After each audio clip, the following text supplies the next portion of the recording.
Good evening all of you. मैं doctor कुमारी भारती आज Buddhist philosophy के बारे में आप लोगों को बताऊंगी। आज मैंने जो प्रेजेंटेशन बनाया है इसमें मैंने दो टूल्स का प्रयोग किया है। एक गामा टूल्स जिसके तहत मैंने प्रेजेंटेशन बनाया है और दूसरा प्रेजी एप्लीकेशन एआई का प्रयोग करके मैं वीडियो बनाने जा रही हूँ। क्योंकि जो मेरा कंप्यूटर है और उसमें कैमरा उपलब्ध नहीं है, इसलिए मैंने मोबाइल का भी प्रयोग किया है और इन तीनों को मिक्स करके एक प्रेजेंटेशन बनाने की कोशिश की है। तो आइए चलते हैं और समझने की कोशिश करते हैं। ये देखिए मेरा प्रेजेंटेशन है और ये है इंट्रोडक्शन टू बुद्धिस्ट फिलॉसफी। तो गौतम बुद्ध के बारे में ज़्यादा परिचय देने की ज़रूरत नहीं है। गौतम बुद्ध को आप लोग सभी कोई जानते हैं और समझते हैं। तो जैसा कि गौतम बुद्ध की जीवनी के बारे में हम कह सकते हैं कि Buddhist philosophy begin in Indian with Siddharth Gautam. Gautam Buddha के जो बचपन का नाम था सिद्धार्थ था और जो गौतम बुद्ध ने जब जन्म लिया था तो प्रारंभ से ही ऐसा उसके पिता को एक पंडित जी ने कहा था, पिता शुद्धोधन थे, या तो आपका पुत्र सन्यासी बनेगा या फिर वो एक दिन राजा बनेगा। पिता को प्रारंभ से ही चिंता थी और इसलिए पिता चाहते थे कि गौतम बुद्ध जो है एक अच्छे माहौल में रहें और उनका मन सन्यास की तरफ ना लगे। लेकिन कुछ ऐसा हुआ नहीं और जैसे ही गौतम बुद्ध बड़े होते हैं दो बातें उनके मन में घर जाकर जाती है, एक ओल्ड एज और एक है बुढ़ापा और दूसरा मृत्यु और रोग। कि आदमी बूढ़ा क्यों होता है, आदमी की मृत्यु क्यों होती है और ये रोग बीमारी क्यों आती है। तो जब ये सब बातें गौतम बुद्ध के मन में घर कर जाती है तो गौतम बुद्ध एक दिन अपनी पत्नी यशोधरा और राहुल को छोड़कर घर से निकल जाते हैं और निकलने के बाद बोधगया पहुँचते हैं और वहीं बोधि वृक्ष के नीचे समाधि लेते हैं, ध्यान लगाते हैं और तभी उन्हें वहाँ कहा जाता है कि ज्ञान की प्राप्ति हुई थी। और वहीं 4 नोबल ट्रुथ के बारे में सबसे पहले यानी 4 आर्य सत्यों के बारे में गौतम बुद्ध उपदेश देते हैं। तो मैं वही उनके जो 4 नोबल ट्रुथ्स है, बुद्धिस्ट फिलॉसफी है, मैं उनको आप लोगों को बताने जा रही हूँ और शेयर करने जा रही हूँ। तो Buddhist philosophy begin in India with Siddharth Gautam if focus on understanding suffering and attaining enlightenment with over 500 million followers, it has shaped mindfulness, ethics and well-being worldwide. The teaching inspire spiritual and practical approach of life. Next, the 4 noble truth. What is the 4 noble truths? ये 4 आर्य सत्य है। प्रथम आर्य सत्य क्या है जो गौतम बुद्ध ने कहा था? तो प्रथम आर्य सत्य हमारा जो है वो है दुखा, यानी कि द रियलिटी ऑफ सफरिंग। तो कह सकते हैं कि इट इज़ सफरिंग। जो हमारा लाइफ है वो क्या है? हमारा लाइफ हम सफ़र कर रहे हैं, यानी कि हमारे जीवन में दुख है। ठीक है, सर्वम दुखम दुखम। गौतम बुद्ध ने कहा था सभी जगह दुख ही दुख व्याप्त है। दुखियों ने इतना आंसू बहाया कि उसका जल महासागर से भी अधिक है। जन्म में दुख है, बॉर्न में दुख है, ओल्ड एज दुख है, एंगर दुख है, हैटेड दुख है, लव में दुख है। अगर कोई अप्रिय व्यक्ति जिसको हम डिसलाइक करते हैं, अनलाइक करते हैं, अगर वैसा व्यक्ति मिल जाता है तो भी हमें दुख होता है। कोई डिजायरेबल थिंग है जिसको हम चाहते हैं, वांछित चीज़ें हैं, इच्छित वस्तुएं हैं, अगर वो भी मिल जाती है और उसके खो जाने का भय जो होता है फिर वो भी हमें दुखी करता है। तो इस तरह से गौतम बुद्ध कहते हैं कि हमारा जो लाइफ है द रियलिटी ऑफ सफरिंग, हमारा जीवन जो है दुखों से भरा हुआ है। इसके बाद गौतम बुद्ध ने ये कहा जाता है कि गौतम बुद्ध कहते हैं कि समस्त संसार आग में जल रहा है, फिर सुख मनाने का अवसर कहाँ है। इस तरह से गौतम बुद्ध ने गौतम बुद्ध का फर्स्ट नोबल ट्रुथ है वो है द रियलिटी ऑफ सफरिंग। ठीक है, life involves physical pain and mental कहते हैं कि मेंटल डिस्ट्रेस लाइक।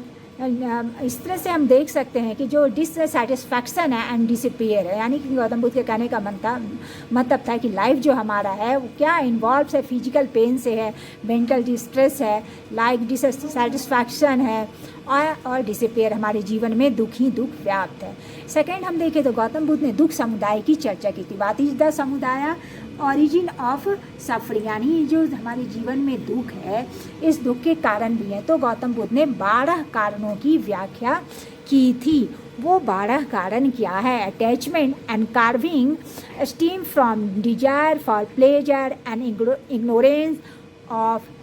कहते हैं इस तरह से हमारा गौतम बुद्ध ने दुख समुदाय के बारे में बताते हैं। तो जब हम 12 कारणों को देखते हैं तो 12 कारण में सबसे पहला कारण जो हमारा आता है वो है जरा मरण, यानी ओल्ड एज एंड दुख, बुढ़ापा और मृत्यु जो है। गौतम बुद्ध मानते हैं कि ये सबसे बड़ा होता है कि क्या है, बुढ़ापा और मृत्यु है। तो फिर गौतम बुद्ध कहते हैं कि बुढ़ापा और मृत्यु क्यों आती है, क्योंकि जाति, मनुष्य जन्म लेना चाहता है। मनुष्य जन्म क्यों लेना चाहता है? भव, क्योंकि मनुष्य में बने होने की इच्छा विद्यमान रहती है, मनुष्य मरना नहीं चाहता। इसका कारण क्या है? उपादान, मनुष्य सांसारिक वस्तुओं से जुड़ा रहता है। मनुष्य सांसारिक वस्तुओं से क्यों जुड़ा रहता है? क्योंकि आसक्ति है, तृष्णा है उसके अंदर, मतलब कि सांसारिक वस्तुओं की चाहत रहती है। ये तृष्णा और चाहत क्यों रहती है? क्योंकि वेदना है।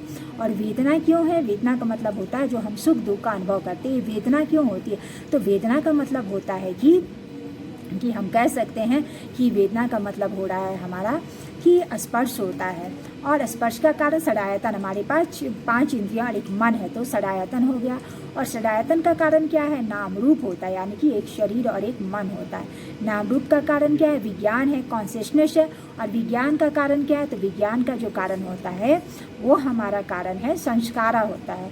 और जो कहते हैं ना, चेतनाओं का प्रवाह चलते रहता है। और संस्कार का मूल कारण क्या होता है? अविद्या, इग्नोरिंग। इस तरह से गौतम बुद्ध ने कहा है कि 12 कारण हैं जिसके कारण हम दुखी होते हैं। अब गौतम बुद्ध इतने ही पे बता के चुप नहीं हो जाते हैं कि 12 कारण हैं और इसी 12 कारण के कारण हम दुखी होते हैं। गौतम बुद्ध आगे भी बात करते हैं, और जब गौतम बुद्ध आगे हैं तो वो बताते हैं। थर्ड नोबल ट्रूथ को हम देखेंगे यहाँ पर, ठीक है। जब हम थर्ड नोबल ट्रूथ देखते हैं तो यहाँ पे हम देखते हैं nirodha, cessation of suffering. Gautam Buddha कहते हैं कि क्या है? It is cessation of suffering. अगर हमारे जीवन में दुख है तो दुखों से मुक्ति भी संभव होती है। वो मुक्ति किस तरह से संभव है?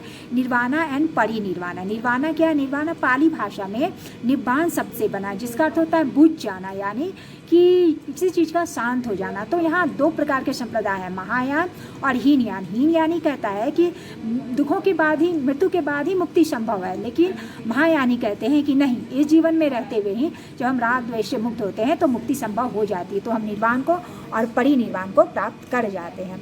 अंत में इस तरह से हम देखते हैं। इस तरह से चौथा जब जाते हैं तो चौथे में देखते हैं इट इज सशेष। गौतम बुद्ध 8 मार्गों की व्याख्या करते हैं, यानी कि एक होल पथ की व्याख्या करते हैं जिस पर चल करके हम सभी दुखों से मुक्त हो सकते हैं। तो आइए मैं उसको दिखाती हूँ एट होल पथ क्या होता है। सबसे पहले जब हम देखेंगे एट होल पथ में तो यहाँ पे आपको दिख जाएगा कि सम्यक दृष्टि है, यानी कि राइट जो हमारा रिजॉल्व है।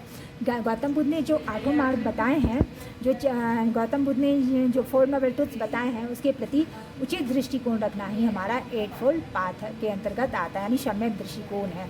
और दूसरा है हमारा राइट थॉट, यानी सम्यक दृष्टि है। तो गौतम बुद्ध सम्यक संकल्प है। तो हमको क्या करना है इसमें? गौतम बुद्ध ने जो 8 मार्ग बताए हैं उस पर क्या करना है? मतलब गौतम बुद्ध ने जो 8 मार्ग बताए हैं उस पर हमको क्या करना है? उस पर हमको एक संकल्प लेकर के फिर हमको आगे बढ़ना है। तो इस तरह से हम देख सकते हैं कि cultivate compassion and wisdom, replacing grid and hated with loving kindness. फिर जब मैं आगे बढ़ती हूँ तो मैं देखती हूँ कि 8 फोल्ड पद में क्या आता है। उसके बाद मैं देखती हूँ कि राइट स्पीच हमारा है, यानी कि उचित वाणी बोलना, speak truthfully and kindly to foster harmony and avoid harm. उसके बाद है हमारा है right action, life ethically by avoiding harm through violence, stealing and misconduct, यानी कि हम किसी से जो भी हम कर्म करें वो हमारा उचित हो, चोरी ना करें, बन ना लगाएं और अच्छे कर्म के द्वारा कर्म करें हम। राइट लाइवहुड, राइट लाइवहुड में क्या होता है कि अच्छे कर्मों के द्वारा जीविकोपार्जन करना ही हमारा राइट लाइवहुड, ईमानदारी से किया गया, ऑनेस्टी से किया गया हमारा जो कर्तव्य होता है उसी को हम रखते हैं। उसके बाद हमारा आता है राइट एफर्ट होता है, ठीक है। और उसके बाद हमारा आएगा राइट एफर्ट को हम देख लेते हैं, ठीक है। जब है कि जब हमारा पहला हो गया हमारा राइट रिजॉल्व हो गया, सम्यक दृष्टि हो गया, सम्यक संकल्प है, सम्यक कर्मांत, सम्यक संकल्प है, सम्यक स्पीच है, राइट स्पीच है, राइट एक्शन है, राइट लाइवहुड है, राइट एफर्ट हमारा हो जाता है, ठीक है। इस तरह से हम जब आगे बढ़ते हैं तो फिर हम क्या देखते हैं, राइट हमारा जो होता है ना, राइट योगा कह सकते हैं, राइट एक्सरसाइज है, जिसमें कि हम लोग अच्छे से व्यायाम आदि करके अपने मन को सेंटर में रख सकते हैं। उसी तरह से हम लोग अपने मन को ध्यान में रख सकते हैं, जिसको कहते हैं कि सम्यक व्यायाम कहते हैं। और फिर सम्यक व्यायाम कहते हैं, सम्यक मेमोरी है, राइट मेमोरी होनी चाहिए, यानी कि हम अच्छे अच्छे विचारों को अपने मन में रखें।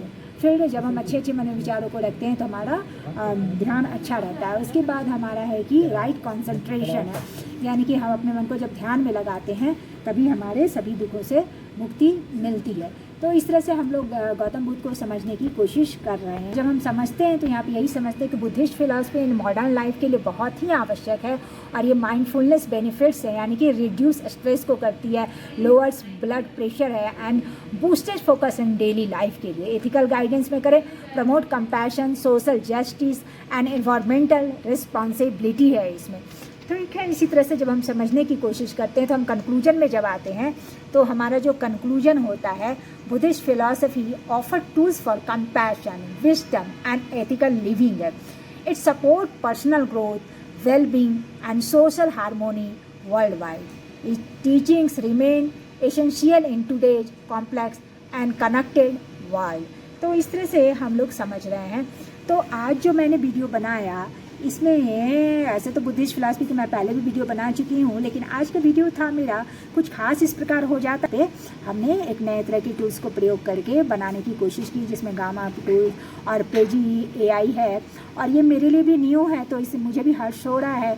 लेकिन दुख यही रह गई कि इसमें कंप्यूटर में कैमरा नहीं होने की वजह से उतना जो एट्रैक्टिव होना चाहिए था उतना बन नहीं पाया। फिर भी मैं समझती हूँ आप लोगों को समझ में आया होगा, और मैं संक्षिप्त रूप में फिर एक बार इसका सार कह देती हूँ कि गौतम बुद्ध ने 4 नोबल ट्रुथ्स की व्याख्या की थी, और प्रथम जो हमारा फर्स्ट नोबल ट्रुथ था, इट इज सॉरो, यानी हमारा जीवन जो है दुखमय है, दुखों से भरा हुआ है।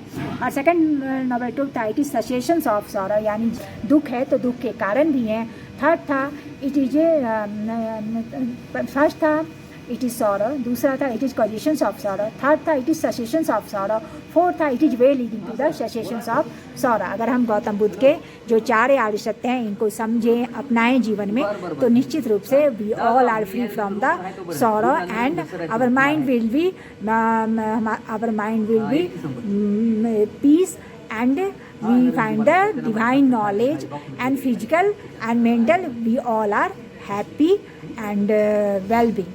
So I think आप लोगों को समझ में आया होगा, मैंने समझाने की कोशिश की है। Thank you.